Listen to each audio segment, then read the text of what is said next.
Video kali ni saya nak kongsikan nak tunjuk dekat anda ternakan kaloi di mana ikannya membesar tak sekata.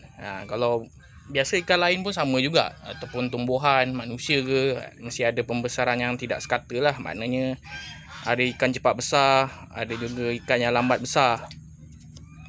Seperti mana anda boleh tengok depan ni, ni. Nampak yang ni? Ini 1, 2, 3. Ikannya lebih besar daripada ikan yang lain. Pada masa yang sama anda boleh tengok ada kejar ikan tu. Bila dia cepat besar, dia akan jaga kawasan. Anda boleh tengok ni kawasan dia. Besar kawasan dia. Ni. Belakang ni semua ikan-ikan lain.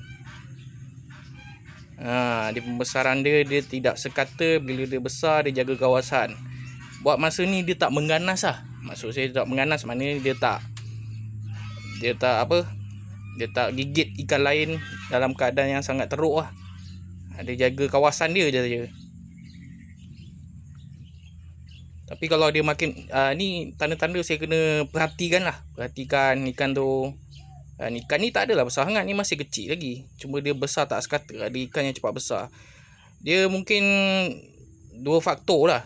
Ni daripada pengalaman saya. Satu, dia mewarisi baka daripada induk. Mewarisi yang sangat baik lah. Baka dia warisi dengan baik daripada induk, mana dia cepat besar. Kedua adalah makanan. Bila dia cepat besar, dia lah lahap semua makanan yang saya bagi kan. Jadi ikan lain tu dapat sepihan ataupun sikit-sikit je. Nampak dia jaga kawasan. Nampak? Anda boleh nampak lah kawasan dia. Ni tak berapa nak nampak ni sebab sekarang ni mendung. Pada masa yang sama saya nak tukar air ni. Ni bekas ni.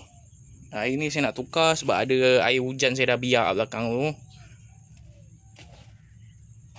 Jadi itulah. Dia pembesaran tak sekata. Bila terlampau padat, kita takut dia bergaduh. Ni kecil lagi, dia tak berapa nak gaduh sangat lah. Tak ada masalah. Cuma anda boleh nampak dia dah jaga kawasan. Mana kawasan dia yang ni, ikan yang ni, kawasan dia sini.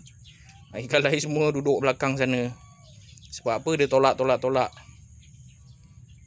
Nampak ada 3 ekor besar. Yang lain semua kecil-kecil lagi. Dia besar tak sekata. Mana yang ni akan membesar dengan cepat lah. Mungkin 8 bulan macam tu dia sampai 10 inci. Yang lain mungkin 10 bulan, 1 tahun. Tengoklah macam mana. Okay.